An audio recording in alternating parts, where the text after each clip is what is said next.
And welcome back to another Paul's Aquariums video. About 10 or 11 months ago, I set up this Oase StyleLine Aquarium, and we're going to do an update on what has happened and how well it is working. Now, if you haven't seen that video, there'll be a link at the end of this video to the unboxing and how it all works and that. But it is a pretty awesome aquarium. So Oase, if you haven't heard of that brand before, is a German brand, sort of on par with Eheim and a few other fancy brands like that. Obviously, living in Australia as I do, they're not that easy to get. And unfortunately, in the last 8 months, we can no longer get these Oase StyleLine 800 aquariums in Australia. I know, they do have a few of the larger models, but later in this video, we will probably have an alternative, so I'll go through that with you as well.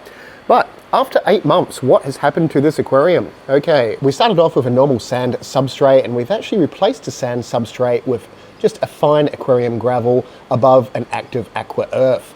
Now, these plants are Pogostemon, which is a really nice, weird, look like a mini palm tree.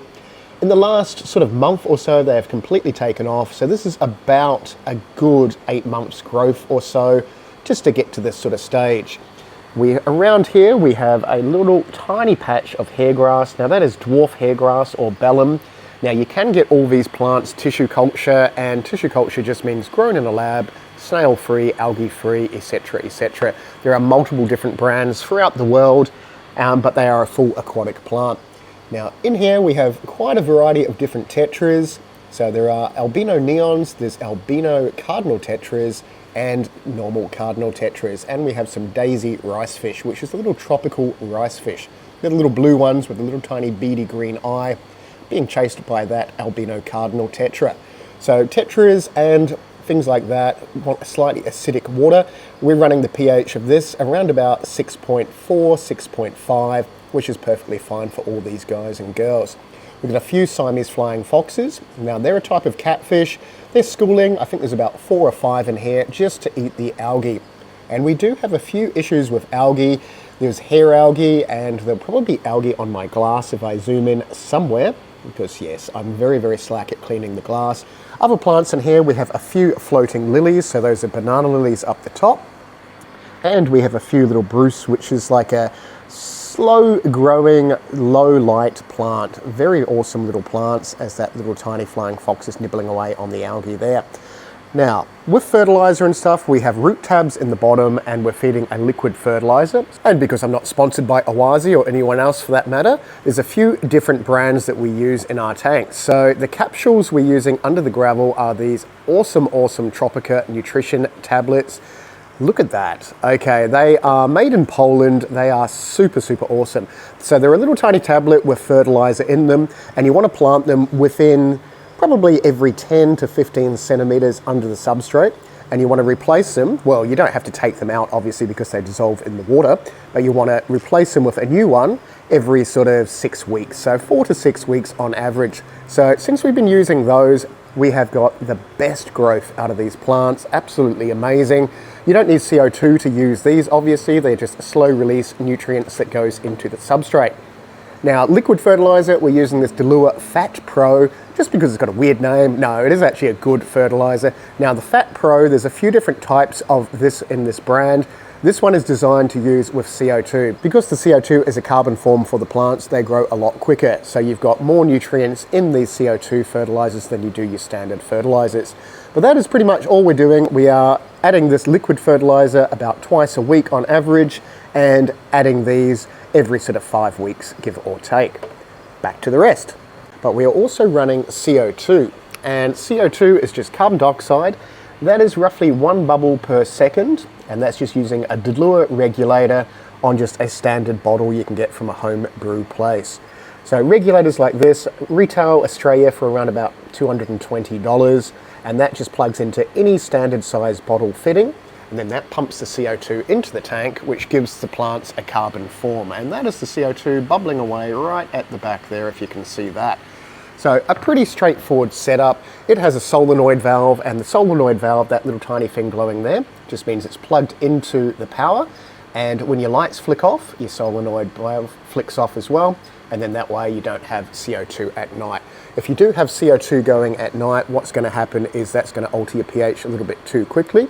and plants themselves will actually take up oxygen at night and produce CO2. So they do the reverse at night of what they do in the daytime. So you don't want to run CO2 at night unless you're doing a very, very low amount.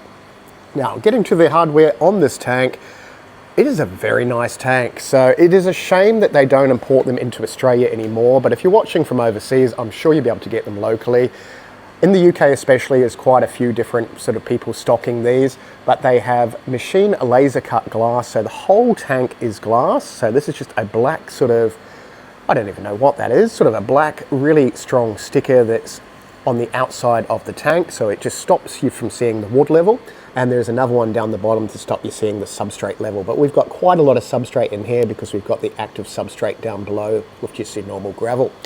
It comes with a really nice high-powered LED, and you're fully waterproof. So, as I said, this tank has been set up for about 8 months now. We have not had any problems with water touching the light or anything like that. And the internal filter, which is a little Oase internal filter, is super, super easy to clean as well. So it goes by magnet, so you can actually pull that out and clean the cartridges. And as I said, there'll be a link at the end of this video that'll show you how to pull them apart and how to assemble them, etc., etc. And they even come with a little heater in the back. So the heater and the filter is all combined and only takes up a tiny little area in the corner.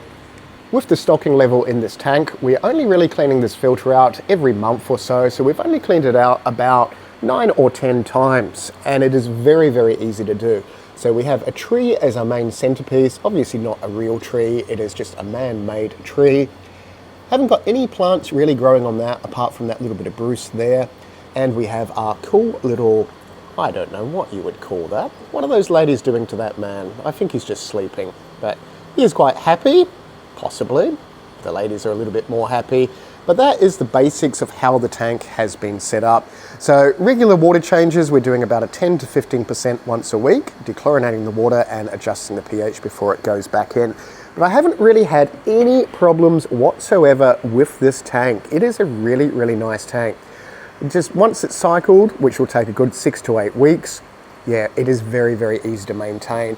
And the cabinet as well, with initially, when we set it up, there was an overhang with the tank, but we haven't had any problems with that as well. It's designed to have an overhang at the front. A lot of people kind of freaked out about that, but it just gives you this completely smooth finish with the door. And again, the door is very, very easy to use. There is tons of room in here, so you could actually have a canister filter sitting in there as well as multiple items and bits and pieces. So all we've got is the CO2 in the bottom, obviously, but it's a very compact, lovely tank. Now, getting back to tanks that are kind of identical to this, now there are new Eheim tanks getting imported into Australia around about this sort of size. So if you do want a smaller size and you're local or you live in Australia, fear not. There will be awesome tanks, pretty much the same idea as this, slightly different filtration obviously because it's not Oase, and different lighting, but the tank idea is about the same. They have the glass sliding lids up the top, and both of these lids come completely off the aluminium track. So you've got full access to the tank. So that is one lid there, and they are obviously glass. They are covered in, again, that sort of black vinyl, but you have full access to the tank from the top. And if we pop that down there, the whole light comes off as well. So you could add a really, really nice structure to the tank.